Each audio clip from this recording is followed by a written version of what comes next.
નમસ્કાર દર્શક મિત્રો, હું આવી ગયો છું આજે રતનપુર ગામ, ખેડા જિલ્લા, માતર તાલુકાની અંદર. અહીંની જેને સરપંચને મળીશું, જે સરપંચ તો છે નહીં પણ માજી સરપંચ તરીકે ઓળખાય છે, એ છે રતનપુરની અંદર. અહીંની કામગીરી જોઈએ છે.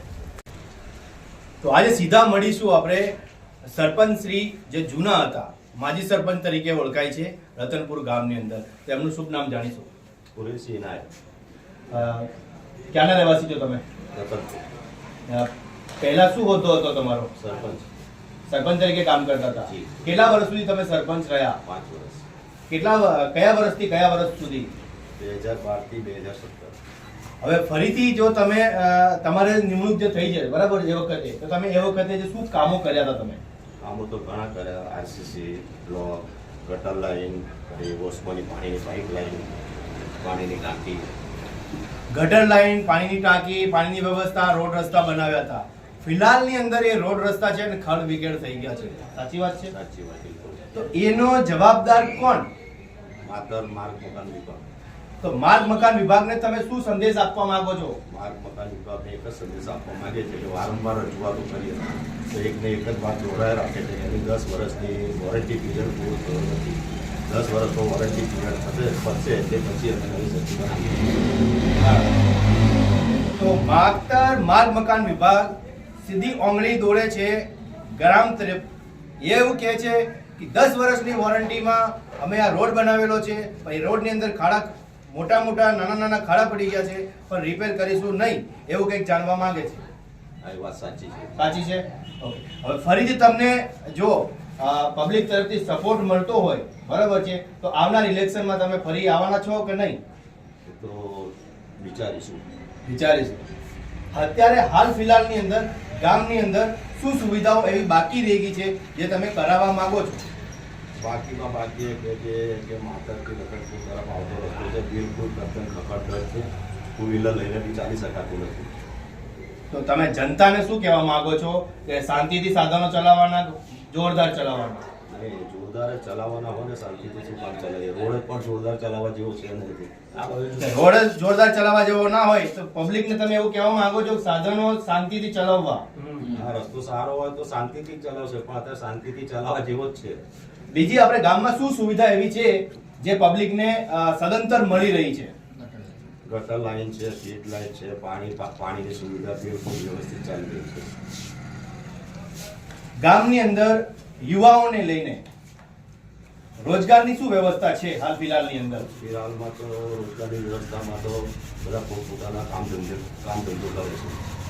પર્ટિક્યુલર કોઈ કંપની નથી કે કોઈ જીઆઈડીસી નથી, કોઈ એવી કંપની નથી જેની અંદર કામ રોજગાર મળતા નથી? નથી. કોઈ તમે શું ઈચ્છો છો કે તમારી આજુબાજુ તો મોટા ઇન્ફ્રાસ્ટ્રક્ચર છે, મોટી કંપનીઓ છે, જેની અંદર તમારા ગામજનોને રોજગાર મળવા જોઈએ કે ના મળવા જોઈએ? મળવું જોઈએ ને નહીં કે? આજુબાજુના તમારા વિસ્તારની અંદર કેટલા લોકો બેરોજગાર તરીકે છે? બેરોજગાર તરીકે તો આમાં ઘણા છોકરા છે કે અત્યારે અમને ખાસ રોજગારીની જરૂર છે, પણ આજુબાજુ જે મોટી કંપનીઓ છે તેમાં બહારના કર્મચારીની ભરતી ખૂબ મોટા પ્રમાણમાં છે, જેથી સ્થાનિક લોકોને લાભ મળતો નથી. સરપંચ સાહેબ, આપણા ગામની અંદર સ્વાસ્થ્ય અને શિક્ષાને લઈને તમારું શું કહેવું છે? વ્યવસ્થા બરાબર છે કે બદલાવ થવો જોઈએ? અત્યારે તો વ્યવસ્થા બરાબર જ છે. મારા ગામમાં પૂરતી વ્યવસ્થા છે અને તે સારી રીતે ચાલે છે. તો ધન્યવાદ. મળીએ છીએ આપણે ગામના લોકોને જે ત્યાંના સ્થાનિક રહેવાસી છે રતનપુરના, તો એમના પણ આપણે વાત કરીશું જોડેથી. શું નામ તમારું? મારું નામ મુસ્તકીમ ખાન. તમે ક્યાંના રહેવાસી છો? હું રતનપુરનો જ રહેવાસી છું. હવે સાહેબ, તમને સરકાર તરફથી જે લાભો મળે છે બરાબર છે, પ્રધાનમંત્રી આવાસ યોજના છે, શિક્ષણથી લઈને છે, રોડ રસ્તાથી લઈને છે, કે ગામજનોને જે કંઈ સરકાર તરફના જે લાભો છે એ પૂરેપૂરા રતનપુરને મળે છે કે નહીં? હા, રતનપુર ગામમાં આમ તો શિક્ષણ છે, ગટર લાઈન વ્યવસ્થા છે, પાણીની જે તકલીફ હતી તે આ તલાટી સાહેબના આવવાથી 100% એ તકલીફ દૂર થઈ ગઈ છે અને દરેક ફળિયામાં દરેક ફળિયાને વેચાય એ રીતે ગામના સરકારી બોર પણ આપેલા છે. પણ ગામમાં એક જ વસ્તુનું પ્રોબ્લેમ છે જે 2023થી ગુજરાત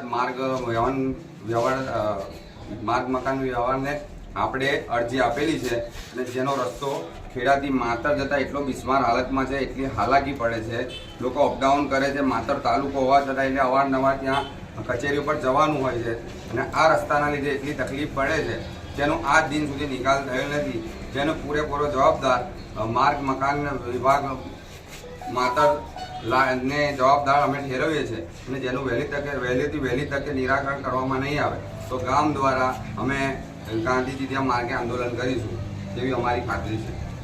બહુ સરસ પ્રવચન આપ્યું છે ભાઈએ. આ પ્રવચન ઘણા બધા લોકોએ પહેલા પણ આપેલું હશે, પણ માર્ગ મકાન વિભાગ છે જ બી ધ્યાન દોરતો નથી રતનપુર તરફ. ધન્યવાદ. મુકેશ જોશી, કેમેરામેન ચિરાગ પ્રજાપતિ.